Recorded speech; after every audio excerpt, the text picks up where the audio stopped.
Hi అండి. Welcome to Rupalavanya Swaralahari channel. ఈ ఛానల్‌లో మీరు వింటున్న కథ నా డబుల్‌గడతో రొమాన్స్. ఈ కథలో ఈ పార్ట్ చూసే ముందుగా ప్రీవియస్ పార్ట్స్ ఎవరన్నా మిస్ చేసి ఉంటే ముందు అవి చూడండి ఫ్రెండ్స్. అలాగే ఫస్ట్ టైం నా ఛానల్ చూస్తున్న వాళ్ళు ప్లీజ్ లైక్ చేసి, షేర్ చేసి, సబ్స్క్రైబ్ చేసుకుని మీ సపోర్ట్ ఛానల్‌కి అందించండి. ఇక లేట్ చేయకుండా ఈరోజు ఎపిసోడ్‌లోకి వెళ్ళిపోదాం. వచ్చేసేయండి. నా డబుల్‌గడతో రొమాన్స్. తన చిన్నప్పటి నుంచి చూసిన రోహన్‌తో కలిసి ఉన్నప్పుడు కూడా కలగని భావాలు డెవిల్ మీద ఆ రోజు ఎలా పుట్టాయి? నేను ప్రేమించింది రోహన్ని కదా! మరి డెవిల్ మీద నేను చూపించేదేంటి? మట్టి, మన్ను, మశానం నీ తలకాయ అని సడన్ గా వినిపించేసరికి ఉలిక్కిపడి పక్కకు చూస్తుంది. ఇంకేముంది? చక్కగా వచ్చి పక్కనే ఒక కాలు మడిచి, ఇంకో కాలు తిన్నగా ఉంచి దాని మీద కుడి చెయ్యి ఆంచి, ఆ చేతిలో తల ఆనించి, అచ్చం బ్రహ్మానందంగా కూర్చుని కనిపిస్తుంది మాయా అంతరాత్మ. నువ్వా? మళ్ళీ వచ్చావా? కోపంగా గయ్యిమని అరుస్తుంది మాయా. హలో! నేను రావడం రాకపోవడం నా ఇష్టం. అది పక్కన పెట్టు. నువ్వేం ఆలోచిస్తున్నావు సామ్ బేబీ? అని వెటకారంగా సాగదీసి అడుగుతుంది. కోపంగా చూస్తూ ఏదో ఆలోచిస్తాలే. నీకెందుకు? నా నాకే కావాలి మరి. నువ్వు లవ్ చేసింది రోహన్ని మాత్రం కాదు. ఎందుకో చెప్పనా? స్టైల్‌గా ఇప్పుడు మఠం వేసి ముందుకి కొద్దిగా వంగి సీక్రెట్ చెప్తున్నట్లు చెప్తుంది. ఎందుకు? ఇంకా విసుగ్గానే అడుగుతుంది మాయ. ఆ రోజు రోహన్ నీ దగ్గరికి వచ్చినప్పుడు నీకు భయమే కానీ ఇంకే ఫీలింగ్స్ అయినా వచ్చాయా? పుచ్చు మొహం దానా? అప్పుడెప్పుడో మళ్ళీ చెప్తాం. ఫాస్ట్‌లో మిగిలిన పట్ట అన్నమాట. లేదు. నిజంగానే టెన్షన్‌గా, భయంగా అనిపించింది అంటుంది చేతి వేళ్ళు చూసుకుంటూ. కదా! మరి నీ డెవిల్ బాబు పెళ్ళైనప్పటి నుంచి ఒకటే కిస్సులు, హగ్గులు, ఇంకా అంటుంటే ఓయ్! ఆ! ఏం లేదు. అది జస్ట్ ఒక్కసారే వేలు చూపించి ఆవేశంగా చెప్తుంది మాయ. అందర్ ఓకే. ఓకే. కానీ ఆ కిస్సులు, హగ్గులు కూడా తమరు ఎందుకు సీరియస్ అవ్వలేదు? రోహన్ దగ్గరికి రాగానే మాత్రం ఎందుకు సీరియస్ అయ్యావు? అనగానే మాయ ఆలోచనలో పడిపోతుంది. మళ్ళీ మాయ నిజంగా నీ మనసులో రోహనే గనక నిండిపోయి ఉంటే, అతను ఇంకా లేడు, చనిపోయాడు అనగానే నీ గుండె ఆగిపోయి ఉండాలి. కానీ అలాగేం జరగలేదు. కానీ ఒక్కసారి కళ్ళు మూసుకుని నీ డెవిల్ ఇంక లేడు అని అనుకుని చూడు అంటూ ఓ ఉచిత సలహా విసిరేసి అంతరాత్మ మాయమైపోతుంది. మాయ నిజంగానే కళ్ళు మూసుకుని ఆ రోజు బుల్లెట్ తగిలినప్పుడు డెవిల్‌ని అలా చూసి తను ఎలా రియాక్ట్ అయిందో గుర్తు తెచ్చుకుంటుంది. ఇంక జీవితం మొత్తం ఇక్కడే ఆగిపోయినట్లు, తన ప్రాణమే పోయినట్లు, ఊపిరి కూడా ఆడకుం ఆడనంతగా ఉక్కిరిబిక్కిరైపోతుంది. అందుకే తనకి ఇంకా అసలు ఏమైనా కూడా పర్లేదు అని గట్టిగా డిసైడ్ అయ్యి పోలీసులతో వెళ్ళిపోతుంది. కానీ రోహన్ ఇంకా లేడు అని తెలిసాక కేవలం ఏడుస్తుంది మాత్రమే ఉంది. బాధగా మాత్రమే అనిపించింది. అయితే నేను నిజంగానే డెవిల్‌ని లవ్ చేస్తున్నానా? అని మిగిలిన రాత్రినంతా అలాగే చీకట్లో గుడ్డి వెలుతురులో డెవిల్‌ని చూస్తూ అక్కడే బాల్కనీలో గడిపేస్తుంది మాయ. నెక్స్ట్ డే నైట్ అంతా నిద్ర లేక కళ్ళు మంటగా అనిపిస్తూ ఉంటే ఎర్లీ మార్నింగ్‌నే లేచి ఫ్రెష్ అవ్వడానికి వెళుతుంది మాయ.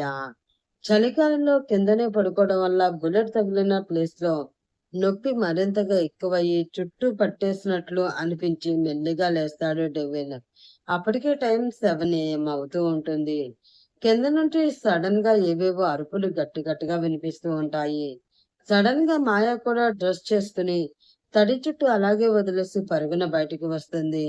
డెవిల్ అతని కష్టం మీద మెల్లిగా లేచి వస్తే కిందన హాల్లో మమతా, వీరేంద్ర, రియా అండ్ కార్తిక్ వాళ్ళ పేరెంట్స్ వచ్చి గట్టిగా అరుస్తూ మధ్యలో ఏడుస్తూ ఉంటారు. వాళ్ళ డ్రామా అంతా ముందే అజిత్ కి తెలుసు కాబట్టి మళ్ళీ రియా మ్యారేజ్ కోసం అని వచ్చి ఉంటారు అని చిరాగ్గా అనిపించి డెవిల్ మళ్ళీ లోపలికి వెళ్ళిపోతే మాయ మాత్రం ఏమైంది అని ఆ అరుపులకి టెన్షన్ గా కిందకి వస్తుంది.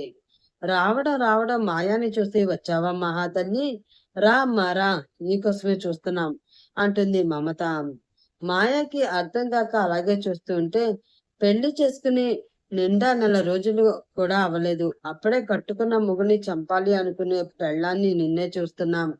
ఇన్నాళ్ళు అజిత్‌తో పాటు ఇంట్లో వాళ్ళు కూడా నిన్ను నెత్తిన పెట్టుకుంటూ ఉంటే పేరుకి తగ్గట్టే మాయ చేసి పడేసావనుకున్నా కానీ అదే నిజమయ్యింది. నా కూతురు ప్లేస్‌లోకి వచ్చాను అని సంబరపడిపోకు. మా అన్నయ్య అదే వసంత్ తో నిన్నెలా బయటికి పంపించాలో నాకు బాగా తెలుసు. ఈ పిచ్చిదానికి అంటూ పక్కనే ఉన్న మాయానే కోపంగా చూస్తూ నిల్చున్న రియాని చూసి ఆ రోజు చెప్తే అర్థం కాలేదు అని నెత్తి మీద గట్టిగా మొట్టికాయ వేసి ఈ రోజు తెలిసింది. అనవసరంగా పెళ్లి చెడగొట్టుకుని దీని జీవితాన్ని ఇదే నాశనం చేసుకుంది. పెళ్లి పీటల మీద పెళ్లి ఆగితే మళ్ళీ ఇంకో పెళ్లి కొడుకు ఎలా వస్తాడు అనే మినిమం కామన్ సెన్స్ కూడా లేదు దీనికి అని వరుస పెట్టి ఆపకుండా రాగాలు తీస్తూ ముక్కు చెదుతూ ఉంటుంది మమత. కల్పన, రాజీ, అను, రియా, మాయ, వీరేంద్ర, కార్తీక్ అలా చూస్తూనే ఉంటారు బొమ్మల్లా. ఇంతకు ముందు అయితే మాయని ఒక్క మాట అన్న కల్పన, రాజీ బామ్మ వెంటనే గట్టిగా సమాధానం ఇచ్చేవారు. కానీ ఇప్పుడు వాడికి కూడా ఏం అనాలో తెలియక కామ్ అయిపోతారు. చూడు, నీ అంతట నువ్వే ఇల్లు వదిలేసి మా అజిత్‌ని వదిలేసి వెళ్ళిపోతావా? నీకే మంచిది. లేదంటే ఏం చేస్తానో నాకే తెలీదు. అంటూ రోజు తెలుగు సీరియల్స్ చూసిన ఎక్స్‌పీరియన్స్‌తో నాటు డైలాగ్స్ అన్నిటినీ చెప్పేస్తూ ఉంటే అవేమీ అలవాటు లేని కల్పన, రాజీబామ, అను విసుగ్గా చూస్తారు. వదిన కూల్. అజిత్ చెప్పే వరకు కామ్‌గా ఉందాం అంటూ కల్పన ఊరుకోబెడుతూ ఉంటుంది. మా బావని రానియ్యి. నీ సంగతి తెలుస్తాను అని వీరేంద్ర వసంత్ గురించి చెప్పి ఏదో స్కూల్లో టీచర్ పేరు చెప్పి భయపెట్టినట్లు బెదిరిస్తూ లోపలికి వెళ్ళిపోతే వెనకే మమత కూడా సీరియల్స్ లో లేడీ విలన్ లా ఒక ఎక్స్ప్రెషన్ ఇచ్చి వెళ్ళిపోతుంది. ఇంకా రియా, కార్తిక్ వాళ్ళ అమ్మా నాన్నలతో మాట్లాడడానికి వెళ్తే ఉన్న సంత చాలద్దు అని ఇప్పుడు వీళ్ళు కూడా వచ్చారా అని తల కొట్టుకుని వెళ్ళిపోతుంది రాజీబామ. అను అప్పటికి విసుగొచ్చి వెళ్ళిపోతుంది. ఇక అక్కడ కల్పన, మాయ మాత్రమే ఉండి అసలు అక్కడ ఏం జరిగింది అన్నది అర్థం కాక బుర్రగొక్కుంటూ ఉండిపోతుంది మాయ. 2 నిమిషాల తర్వాత మాయా అని గట్టిగా డెవిల్ అరుపు వినిపించి పైకి పరుగు పెడుతుంది. ఇంకా ఇంత జరుగుతున్న అజిత్ ఈ అమ్మాయిని ఎందుకు ఇంతలా కేర్ చేస్తున్నాడు అని అప్పటి వరకు మాయ కళ్ళలో కనిపించిన అమాయకత్వం గుర్తు తెచ్చుకుని కిచెన్ లోకి వెళ్తుంది కల్పన. ఏమైంది డెవిల్ గారు అంటూ ఆ అరుపుకి పరిగెత్తుకుంటూ వచ్చి ఆయాసంతో అడుగుతుంది మాయా. అప్పటికే ఫోన్ మాట్లాడుతున్న డెవిల్ మాయాని చూసి హలో 1 మినిట్ అని ఫోన్ హోల్డ్లో పెట్టి మాయ వైపు తీక్షణంగా చూస్తూ స్పీకర్ ఆన్ చేస్తాడు. చెప్పండి ఇప్పుడు అంటాడు మళ్ళీ. అవతల వాళ్ళు సార్ మీరు జాయిన్ చేసిన పేషెంట్ కి తెలివి వచ్చింది, మీరు వస్తే చూడొచ్చు అంటారు హాస్పిటల్ వాళ్ళు. మాయ కళ్ళు పెద్దవి అవుతాయి. ఓకే మేము ఇప్పుడే వస్తున్నాం అని కాల్ కట్ చేసి కింద ఎంతసేపు ఏం చేస్తున్నావు అని సూటుగా అడుగుతాడు. చెక్క భజన అంతా చూసే వెళ్ళావు కదా మళ్ళీ అడుగుతావేంటి అని మనసులో అనుకుంటూ అది పిన్ని గారు అంటూ వరుసలు కలిపి రియా తల్లి గురించి చెప్తూ ఉంటే ఒక్కసారిగా మోచేతి దగ్గర గట్టిగా పట్టుకుని ముందుకు లాగి ఈ ఇంట్లో నీ ఫస్ట్ అండ్ లాస్ట్ ప్రయారిటీ నాకే ఇవ్వాలి, నీ పూర్తి అటెన్షన్. ముందుకు ఇంతకు ముందు చెప్పాను, ఇప్పుడు కూడా చెప్తున్నా, కానీ ఇప్పుడు కూడా నువ్వు అలాగే నెగ్లెక్ట్ చేస్తే అని ఒక క్షణం తీక్షణంగా చూసేసరికి మాయ కళ్ళల్లో నీళ్లు చేరిపోతాయి. వెంటనే వదిలేసి దూరం తోసి నేను ఫ్రెష్ అయి వస్తాను, హాస్పిటల్కి వెళ్ళాలి, రెడీగా ఉండు అనే అనేసి వెళ్ళిపోతాడు. డెవిల్ కళ్ళలో తన మీద కనిపిస్తున్న ద్వేషానికి బాధగా అనిపిస్తున్నా అక్కడ అరుణ్కి తెలివి వచ్చిందని గుర్తు వచ్చి సంతోషం కూడా వచ్చేస్తుంది మాయాకి. జడ గబగబా వేసుకుని రెడీ అయిపోతుంది. హలో మావయ్య, చెప్పు కార్తిక్ అంటాడు వసంత్. ఫ్రీగా ఉంటే మీతో కొంచెం మాట్లాడాలి. అప్పటికే చెయ్యి వీరేంద్ర ఒకటే నలిపేస్తూ ఉంటే ఆగు నానా అని సైలెంట్ గా సైగ చేసి వసంత్తో మాట్లాడుతూ ఉంటాడు కార్తీక్. ఓకే, ప్రెసెంట్ ఫ్రీనే, ఇంకో ½ లో తర్వాత మీటింగ్ చెప్పు అని వాచ్ చూస్తూ చెప్తారు. నేను నిన్న అజిత్తో మాట్లాడాను అని రెస్టారెంట్ లో విషయం చెప్తాడు. వాడికి బ్రెయిన్ డెడ్ అయినట్లు ఉంది కార్తీక్. ఆ అమ్మాయి అంతా ఇంటెన్షనల్ ఫుల్ గా ఇంటెన్షన్ గా అటాక్ చేసి షూట్ చేసినా ఇంకా అలాగే మాట్లాడుతున్నాడు అని డల్ అవుతారు. మావయ్య, దానితో పాటు ఇంకో విషయం చెప్పాలి. ఉదయం మన హాస్పిటల్ వాళ్ళు కాల్ చేశారు అంటూ తనకి తెలిసింది వసంత్కి చెప్పాలి అనుకున్నది మాత్రం చెప్తాడు. అదంతా వింటుంటే వసంత్కి కోపం పెరిగిపోతూ ఉంటుంది. కానీ అజిత్ గురించి, అతని పట్టుదల గురించి కూడా తెలుసు కాబట్టి ఆలోచిస్తూ ఉంటే, మీకు ఓకే అయితే వాళ్ళ సంగతి నేను చూసుకుంటాను అంటూ చిన్న సైడ్ స్మైల్ ఇస్తాడు కార్తీక్. ఏదో ఒకటి చేయి కార్తీక్, నువ్వేం చేసినా నీకు నా సపోర్ట్ ఉంటుంది. ప్లీజ్ గో గో హెడ్ అని విసుగ్గా కాల్ కట్ చేస్తాడు వసంత్. ఏమన్నారు బావా? ఆత్రంగా అడుగుతాడు కార్తీక్. కార్తీక్ తండ్రి వీరేంద్ర. అసలు కార్తీక్ కి ఐడియా చెప్పి కాల్ చేయించిందే వీరేంద్రనే. ఏమైనా చేసి ఆ మాయాని పంపించమన్నారు మావయ్య. మావయ్య అనగానే గుడ్ గుడ్, నేను చెప్పింది చెయ్యి చాలు అంటారు వీరేంద్ర. మరి వీళ్ళు మాయాని, అరుణ్, పూనం గారులని ఏమైనా చేస్తారా? హాస్పిటల్ నుండి కాల్ రాగానే నేను ఫ్రెష్ అయి వస్తాను. హాస్పిటల్కి వెళ్ళాలి, రెడీగా ఉండు అనేసి వెళ్ళిపోతాడు డెవిల్. డెవిల్ కళ్ళలో తన మీద కనిపిస్తున్న ద్వేషానికి బాధగా అనిపించినా ఇదంతా శాశ్వతం కాదు. ఒకసారి అరుణ్ కి తెలివి వచ్చి ఇక్కడ నుండి వెళ్ళిపోతే నేను కూడా డెవిల్ నుండి దూరంగా వెళ్ళిపోతాను అనుకుంటూనే అక్కడ అరుణ్ కి తెలివి వచ్చింది అని గుర్తు వచ్చి సంతోషం కూడా వచ్చేస్తుంది మాయాకి. జడ గబగబా వేసుకుని రెడీ అవుతుంది. డెవిల్ రెడీ అయి వచ్చేసరికి మాయాని చూసి, తన ఫ్యామిలీ అనగానే అంత ఆనందమా? నేను బయటికి రెడీ అవ్వు అంటే మొహం ముచ్చిలా పెట్టుకునేది అని సీరియస్ గా చూస్తూనే పద అంటాడు. వీళ్ళు రెడీ అయి కిందకు వచ్చేసరికి టైం 9 AM అవుతుంది. ఇందాక సుడిగాలిలో వచ్చిన మమత, రవీంద్రతో సహా అందరూ మళ్ళీ హాల్ కి కాస్త పక్కనే ఉన్న డైనింగ్ రూమ్ లో టిఫిన్ చేస్తూ కనిపిస్తారు. అను చాలా నీరసంగా కనిపిస్తుంది మాయా కళ్ళకి. వెళ్ళి ఎలా ఉన్నావు వదినా అంటూ పలకరించాలి అని మనసు పీకుతున్నా తను మాట్లాడి మళ్ళీ అను అప్సెట్ అయితే అని ఆగిపోతుంది. ఇంకొంచెం పక్కకి చూస్తుంది. పెద్ద విగ్రహం ఘనా పక్కనే సీరియస్ గా నడుస్తూ ఉంటే, అసలు నేను చెప్పే వరకు ఎవరితో మాట్లాడొద్దు అని డెవిల్ కూడా ఆల్రెడీ ఆర్డర్ చేస్తాడు కాబట్టి ఇంకేం మాట్లాడకుండా ఎవరిని చూడకుండా డెవిల్ వెనకే వెళ్ళిపోతుంది. అజు, టిఫిన్ అని వెనక నుండి కల్పన పిలుస్తూ ఉంటే, అర్జెంట్ మామ్, వచ్చి చేస్తాం అనేసి తన థర్డ్ జీప్ ని డ్రైవ్ చేస్తూ మాయతో వాళ్ళ హాస్పిటల్ కి స్టార్ట్ అవుతాడు. వాళ్ళు ఉన్నది హైదరాబాద్ లో, కానీ ఇప్పుడు హాస్పిటల్ సిటీ అవుట్స్కట్స్ లో. సిటీ అంతా దాటేస్తూ వెళ్తూ ఉంటే ఏం అర్థం కాక చుట్టూ చూస్తూ ఉంటుంది మాయా. మీ వాళ్ళకి నీకు థ్రెడ్ ఉంది. ఆ రాబర్ట్ ఎందుకో మళ్ళీ మళ్ళీ మీ మీద అటాక్ చేస్తూనే ఉన్నాడు.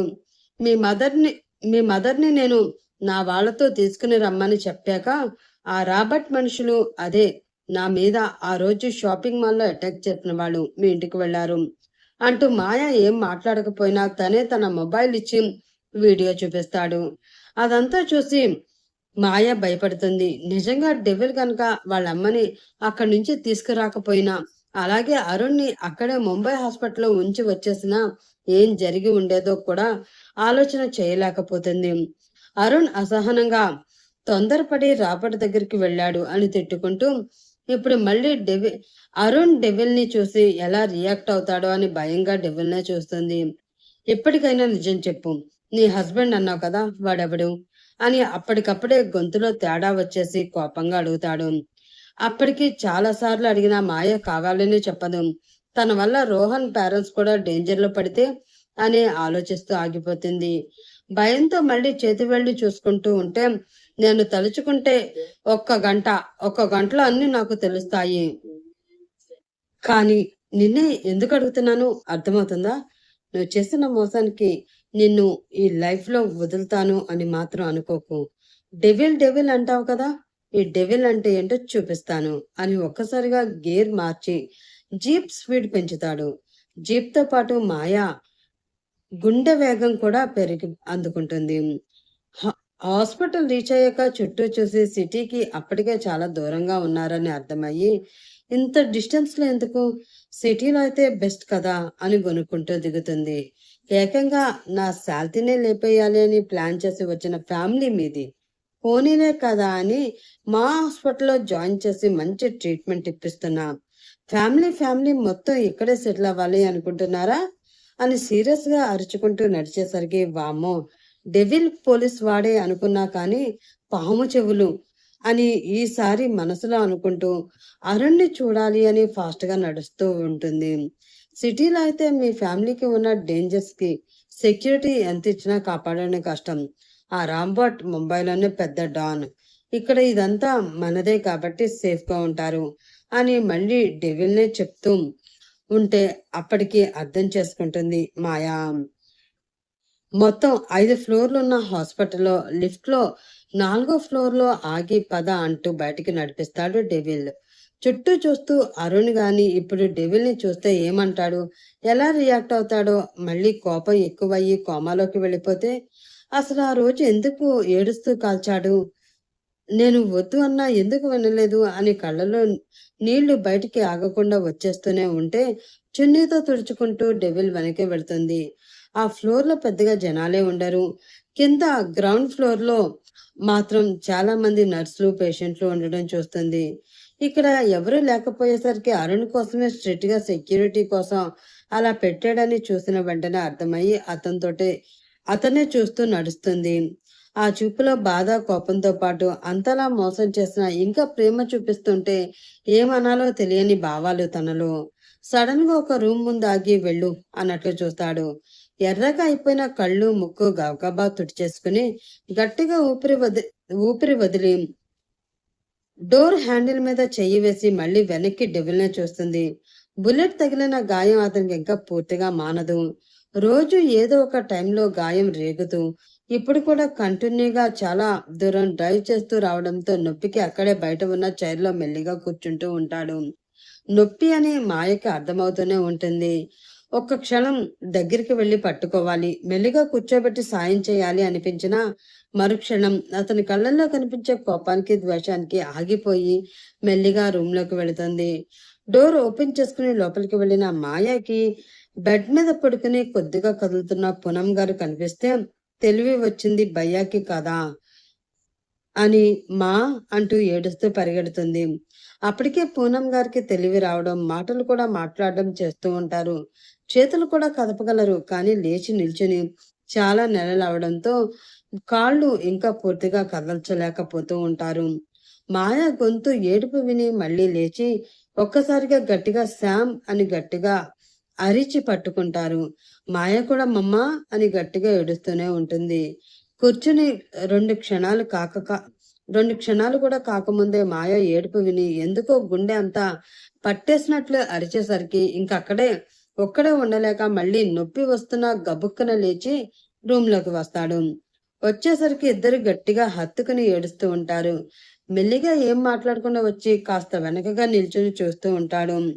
మాయ వాళ్ళ అమ్మగారికి అదే పూనంకి తెలుగు రాదు. అంతా హిందీ. ఇద్దరిని కన్వర్జేషన్ హిందీ అన్నమాట. మనం తెలుగులో చెప్పేసుకుందాం. మమ్మ ఇప్పుడు ఎలా ఉంది? నేను బాగానే ఉన్నాను శామ్. అసలు ఎక్కడ ఉన్నాం మనం? వీళ్ళంతా తెలుగులో మాట్లాడుతున్నారు. నాకు చాలా టెన్షన్‌గా అనిపిస్తుంది అంటారు హిందీలోనే. మనం హైదరాబాద్‌లో ఉన్నాం మమ్మ. నీకేం కాలేదు. అంతే చాలు. ఎన్ని రోజులయిందో తెలుసా నీతో మాట్లాడి? అంటూ అలాగే ఇంకా గట్టిగా కరుచుకుపోతుంది మాయ. ఒక 2 నిమిషాలు పూనం అలాగే ఉండి మళ్ళీ వెంటనే మాయాని వెనక్కి జరిపి లేవలేకపోతున్నా కూడా కష్టంగా లేచి కూర్చుంటూ ఉంటే మాయాని హెల్ప్ చేసి బెడ్ రెస్ట్‌కి పిల్లో పెట్టి కూర్చోబెడుతుంది. ఆవిడ వెంటనే మాయ మొహాన్ని 2 చేతుల్లోకి తీసుకుని నీకు నాకేం కాలేదు కదా సామ్. వాడు నిన్నేం చేయలేదు కదా అంటారు బాధతో. డెవిల్‌కి వాళ్ళు మాట్లాడుకుంటున్న హిందీ వచ్చు కాబట్టి అర్థమవుతున్నా, ఎంతైనా లోకల్ వాళ్ళు కాబట్టి చాలా ఫాస్ట్‌గా మాట్లాడుకుంటూ ఉంటారు. అందుకే చాలా జాగ్రత్తగా అసలేం మాట్లాడుతున్నారు? అందులో తనకి కావాల్సింది ఏమైనా దొరుకుతుందా అని వింటూ ఉంటాడు. వాడు నిన్నేం చేయలేదు కదా! అని పూనం అడగంగానే అనుమానంగా కళ్ళు చిన్నవి చేసి చూస్తాడు. పూనం కోమాలోకి వెళ్లి చాలా రోజులైపోయి ఉంటుంది. అందుకే మాయకి ఆవిడ ఏం అడుగుతున్నారో అర్థం కాక ఎవరు మమ్మా? నువ్వు ఎవరి గురించి అడుగుతున్నావు అంటుంది పక్కనే కూర్చుని. అదే శ్యామ్, ఆ రోజు నిన్ను అరుణ్ణి ఆ పోలీస్ వాడు జైలు సెల్లో పెట్టేసి నీ మీద రేప్ అంటూ భయంతో గొంతు రాకపోతూ ఉంటే అలాగే చూస్తూ ఉంటారు మాయ మొహాన్ని. మాయ గుండె ఒక్కసారిగా కొట్టుకోవడం ఆగిపోయి వెంటనే కంగారుగా భయంతో లేచి నిల్చుంటుంది. అవి డెవిల్ వింటే ఏమవుతుందో తెలుసు కాబట్టి బయట ఉన్నాడో లేదో చూద్దామని వెనక్కి తిరిగేసరికి ఎర్రటి కళ్ళతో వాళ్ళని చూస్తూ నిల్చుంటాడు. పూనం అన్నదానికి అర్థమేమిటి? మాయ ఎందుకు అంతలా భయపడుతుంది? ఇప్పుడు పూనం అక్కడ డెవిల్ని చూస్తే ఏమవుతుంది? నెక్స్ట్ పార్ట్లో రూపగా చెప్తారు, మనం వినేద్దాం. అలాగే ఈ పార్ట్ మీకు నచ్చితే ప్లీజ్ లైక్ చేసి షేర్ చేసి సబ్స్క్రైబ్ చేయండి. నెక్స్ట్ పార్ట్లో మళ్ళీ మీకోసం త్వరగా వచ్చేస్తాను. అప్పటి వరకు వెయిట్ చేస్తారని ఆశిస్తూ by bye friends, have a nice day.